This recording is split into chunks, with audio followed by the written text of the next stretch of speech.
Hello everyone, good afternoon everybody. Staff selection commission SSC कर्मचारी चयन आयोग ने इस साल 2025 में काफी सारे बदलाव किए हैं। ये बदलाव बहुत बार अलग अलग सालों में देखने को मिले हैं। पहले भी काफी बदलाव किए गए थे जब ऑफलाइन पेपर से हम ऑनलाइन पेपर की दुनिया में आए। फिर उसके बाद देखा बहुत सारे पेपरों के अंदर एग्जाम लीक होना या रिजल्ट में कुछ डिस्पेरेंसी होना, इन सब तरीके की चीजों को देखने को मिला। तो इस बार एसएससी ने कदम उठाया कि बहुत सारे बदलाव किए जाएं। पहला बदलाव तो आप सभी को पता है कि इस बार जो क्वेश्चन पेपर का जो सेट होगा पेपर आपका, वो बेसिकली क्वेश्चन पूल में से जस्ट 15 मिनट पहले 10 मिनट पहले पेपर सेट होगा, तो क्वेश्चन लीक होने के चांसेस काफी कम होते हैं। अभी तो समय ही बताएगा कि यार उस समय कैसी सिचुएशन होती है।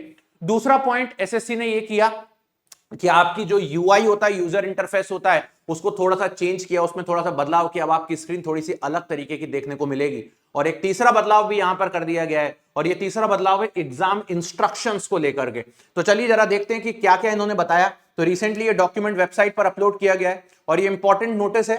एसएससी के सभी एग्जाम, एसएससी जेई 2025 का पेपर हमारा अक्टूबर में होने वाला है। उसमें एग्जाम में क्या क्या गाइडलाइंस रहने वाली है, जरा इनको समझ लेते हैं और इनको जरा देख भी लेते हैं कि ये क्या क्या हमारी गाइडलाइंस हमको देखने को मिलने वाली है। तो इन गाइडलाइंस को अच्छी तरीके से समझेंगे हम लोग कि ये क्या क्या गाइडलाइंस हमको देखने को मिलने वाली हैं, और एक एक करके सारी चीजों को यहां पर अपन लोग समझने की कोशिश करेंगे कि कौन कौन से पॉइंट पर इन लोगों ने हमसे बातें करने की कोशिश करी है, क्या कैमरा है क्या नहीं है। तो इसके बारे में एसएससी ने हमें काफी सारी इंफॉर्मेशन प्रोवाइड करी।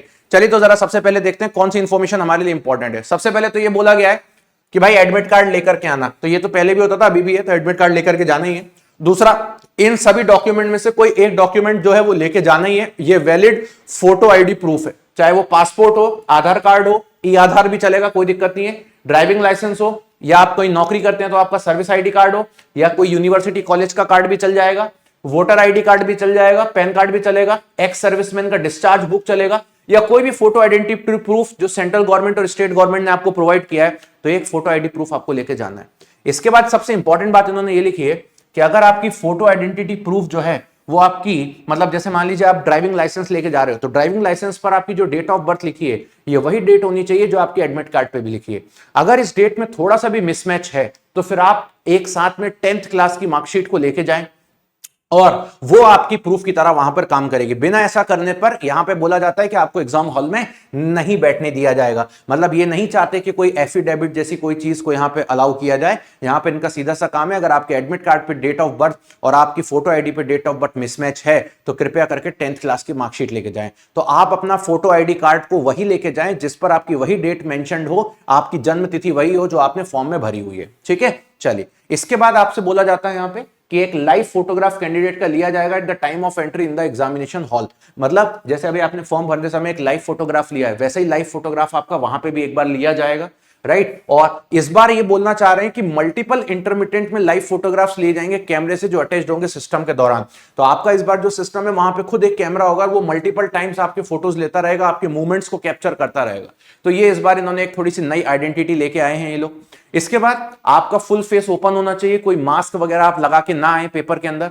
इसके अलावा आपको बोला गया है जो पीडब्ल्यूडी कैंडिडेट्स हैं उनको कंपनसेटरी टाइम 20 मिनट्स दिया जाएगा, जो कि पहले भी दिया जाएगा। उनको स्क्रिबल पैड से लेकर सारी चीजें प्रोवाइड की जाएंगी, ये कॉपी पहले की है। इसके बाद ऐसे कैंडिडेट्स, ये वेरी इंपॉर्टेंट पार्ट है, जिन्होंने अपना OTR on one time registration बिना आधार के किया हुआ है, वो अपना उसी डॉक्यूमेंट को लेके जाएं जिसके थ्रू उन्होंने ओटीआर किया है। मेजॉरिटी बच्चों ने आधार के थ्रू ओटीआर किया है, तो आप आधार कार्ड लेके जाओगे ही जाओगे। लेकिन अगर आपने विदाउट आधार किया हुआ है, जी आपसे ऑप्शन में पूछा था कि आपके पास आधार है या नहीं है, तो अगर आपने विदाउट आधार किया है तो आप उसी डॉक्यूमेंट को लेके जाना जिस डॉक्यूमेंट के थ्रू आपने ओटीआर किया है। इसके बाद आप लोगों को बोला जा रहा है, इस बार ये इन्होंने नई चीज ऐड करी है, बीच एग्जाम हॉल में आपको बाथरूम के लिए, वॉशरूम के लिए कोई ब्रेक नहीं मिलने वाले। लिखा है नो बाथरूम ब्रेक। और अगर कोई बाथरूम ब्रेक इमरजेंसी सिचुएशन में आता भी है तो उसके लिए वापस से बायोमेट्रिक कराना पड़ेगा आपको, और ये आपका जो बायोमेट्रिक है ये बार बार आप लोगों को देखने को मिलने वाला है। तो ये एक तरीके से डिस्टर्बेंस का काम भी होगा स्टूडेंट्स के लिए। एडमिशन सर्टिफिकेट, मतलब एडमिट कार्ड पर कोई भी चीज आपको नहीं लिखनी है, ऐसा इन लोगों ने बोल दिया है। अदरवाइज कैंडिडेचर रिजेक्शन को हम एक्सेप्ट नहीं करेंगे। ठीक, उसके बाद आपको बोला जा रहा है candidate must treat their admission certificate with utmost care, distorting, folding or damaging the barcode area must be avoided at all cost. आपको बोला जा रहा है आपके एडमिट कार्ड के ऊपर एक बार कोड होगा जिसको आपको डैमेज नहीं करना है। ऐसा नहीं है, जैसे आप लोगों ने देखा होगा बहुत बार एडमिट कार्ड की ऐसे पुंगी बना के लोग पीछे वाली पॉकेट में लेकर के पेपर देने जाते हैं, तो इस तरीके की चीजें ना करें। एडमिट कार्ड को अपनी बाइज्जत एडमिट कार्ड को हाथ में पकड़ के ही लेके जाएं, ऐसा पुंगा बना के ले जाने की जरूरत नहीं है। पानी की बोतल अपनी खुद की लेके आइएगा, राइट, ये यहां पे इन्होंने पहले बता दिया, पानी वगैरह वहां पे कुछ नहीं मिलना है इस बार, पेन वगैरह भी कुछ नहीं मिलना है, सारी चीजें आपको अपनी लेके जानी। नो नहीं, पेन तो आपको मिल जाएगा वहां पर, अपना पेन लेके नहीं जाना है। No candidate will be allowed to leave the examination lab before the completion of the exam, और एग्जाम के बाद एक बार फिर आप लोगों का बायोमेट्रिक होना है, ये भी यहां पर आपको बताया गया है। इसके अलावा candidate must ensure that they do not appear in the examination more than once, otherwise candidate of such candidate would be cancelled and appropriate action will be taken. ठीक है, candidates of candidate is purely provisional, ये बात पहले की है, लिखी हुई है। अब क्या क्या नहीं अवेलेबल होना चाहिए आपके पास, किसी भी तरीके की घड़ी को इन्होंने इस बार अलाउ नहीं किया है। घड़ी मतलब सिर्फ मतलब आपके पास स्मार्ट वॉच की बात नहीं कर रहे हैं, किसी भी तरीके की घड़ी को अलाउ नहीं किया है। कोई भी books, pen, paper, magazine, electronic gadget में mobile phone, bluetooth device, headphone, spy camera, scanner, calculator, storage device, ये सारी चीजें आपकी स्ट्रिक्टली प्रोहिबिटेड है, right. Candidate should avoid wearing item like, हाँ अब ये मोस्टली गर्ल्स के लिए भी है, लड़कों के लिए भी है, इस तरीके की चीजों को इन्होंने बोला है अवॉइड करें। आपको क्या मतलब, फालतू पेपर के बाहर निकलवा देंगे तो दिक्कत हो जाएगी। चाहे वो नोज पिन्स हो गई, ठीक, ब्रेसलेट हो गए, इयररिंग्स हो गई, चार्म्स हो गए, कड़ा हो गए, लड़के लोग कड़े पहनते हैं। In case religion custom required candidates to wear specific attire, the frisking may take more time and therefore candidate should report at the venue of examination early. इनका कहने का मतलब यह है कि जैसे मान लीजिए भाई आपके हाथ में कड़ा है, राइट, और वो कड़ा नहीं उतर सकता, बचपन में आपको पहना दिया, अगर उसको उतारना है तो फिर आपको कड़े को बहुत सारी तरीके से काटना पड़ेगा। या कोई रिलीजियस फ्रिस्किंग है कि भाई मैं कड़ा उतार ही नहीं सकता, रिलीजियस नियम है, तो ऐसा नहीं है कि आपसे जबरदस्ती उतरवाया जाएगा। लेकिन ऐसी सिचुएशन में आप जाकर के एग्जामिनेशन हॉल में पहले अर्ली रिपोर्ट करें कि भाई मैं अपनी नोज की पिन नहीं निकाल सकती, मैं अपने कान की बाली को नहीं निकाल सकती, चाहे कुछ भी हो जाए, ये सब चीजें मेरे लिए पॉसिबल नहीं है, मैं अपने कड़े को नहीं निकाल सकता, मेरे लिए पॉसिबल नहीं। तो ऐसी चीजों को एग्जामिनेशन हॉल में पहले ही जाकर के बताएं, तभी वो चीज मान्य होगी। लाइन में लगने के बाद खड़े मत हो जाना कि भाई हम क्या करें, आपने तो हमें बताया नहीं था, ऐसी सिचुएशन नहीं करना है। अननेसेसरी आपका टाइम वेस्ट होगा और वहां पर उन लोगों का दिमाग खराब होगा, ठीक। इसके बाद आपको बैग लेके आने की जरूरत नहीं है, बिल्कुल भी क्लियर, कोई किसी तरीके के एग्जामिनेशन हॉल में बैग लाने की जरूरत नहीं है। आप आराम से अपना, है ना, अपना एडमिट कार्ड उठाएं और अपने पे प्रॉपर तरीके से जाएं। पूरी एग्जाम लैब जो है वो वीडियो सर्विलेंस में लगी हुई है। पेन, पेपर, रफ वर्क के लिए प्रोवाइड किया जाएगा एग्जामिनेशन हॉल में, राइट। कंप्यूटर स्क्रीन पर आपकी वॉच रहेगी, वो हमेशा ही रहती है।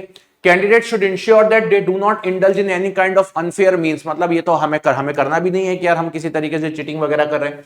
Candidate should have undergo the process of frisking through hand held metal detector.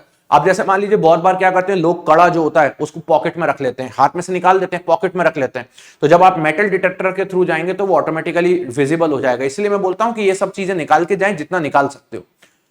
इसके बाद any candidates found obstructing the conduct of examination, तो इसको परमानेंटली एग्जाम से डीबेयर कर दिया जाएगा। कोई भी स्टूडेंट अगर माल प्रैक्टिस करता हुआ पकड़ाता है, खुद के कैंडिडेचर को परमानेंटली एसएससी डीबेयर कर देगा, दोबारा आप लाइफ में कभी एग्जाम नहीं दे पाओगे, ये ध्यान रखें।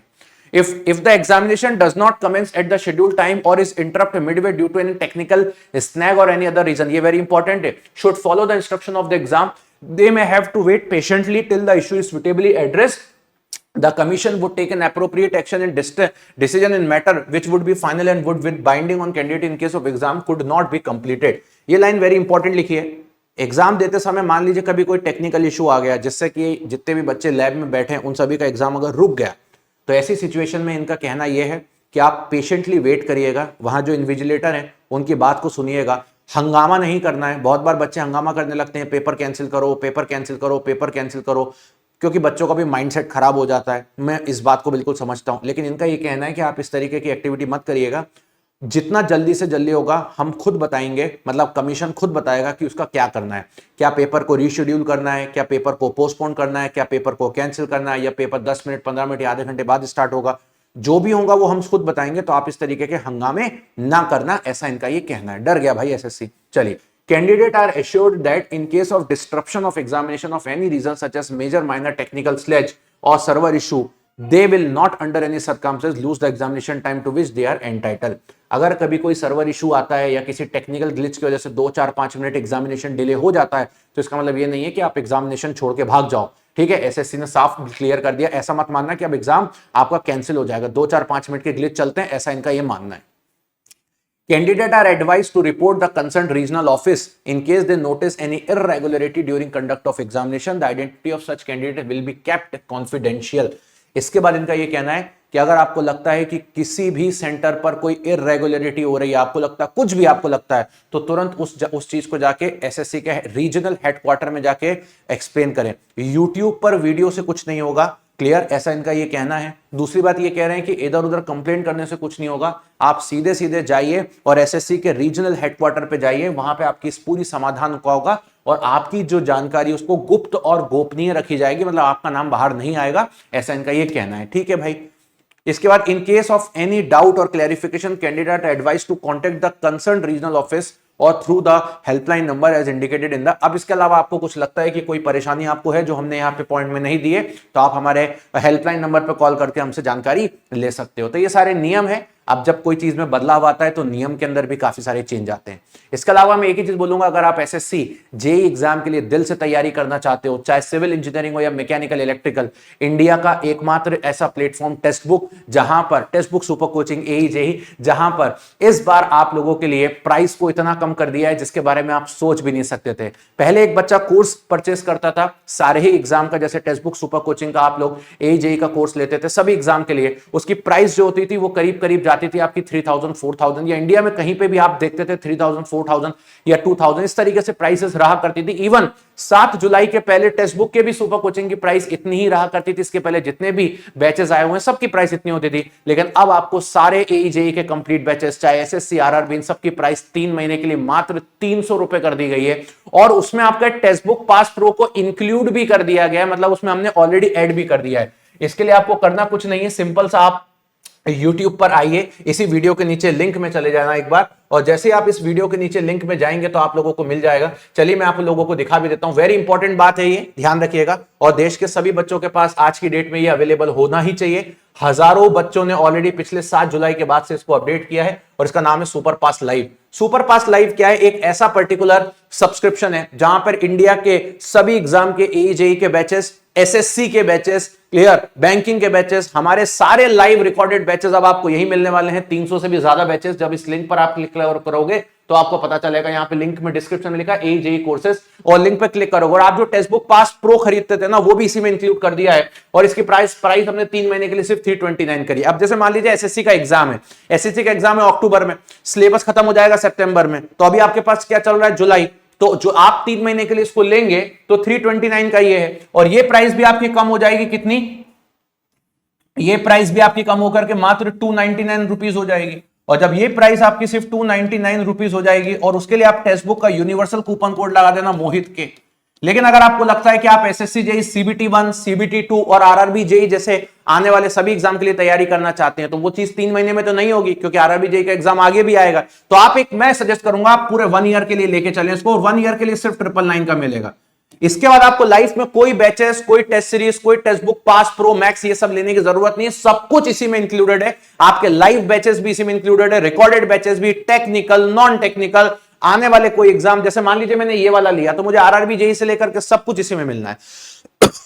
1 साल तक जितने एग्जाम आएंगे सबके लाइव रिकॉर्डेड बैचेस मुझे इसी के अंदर मिल जाएंगे। तो ये मोहित के जरूर लगा दीजिएगा, आप कोई भी ब्रांच के स्टूडेंट हो। अच्छा, इसी सब्सक्रिप्शन में इलेक्ट्रिकल भी मिलेगा, मैकेनिकल भी मिलेगा, सिविल भी मिलेगा। ऐसा नहीं इलेक्ट्रिकल के लिए अलग, मैकेनिकल के लिए अलग, सिविल, सब कुछ इसी के अंदर इंक्लूडेड है। ठीक है, चलिए, so thank you very much, bye bye, take care and love you everybody guys.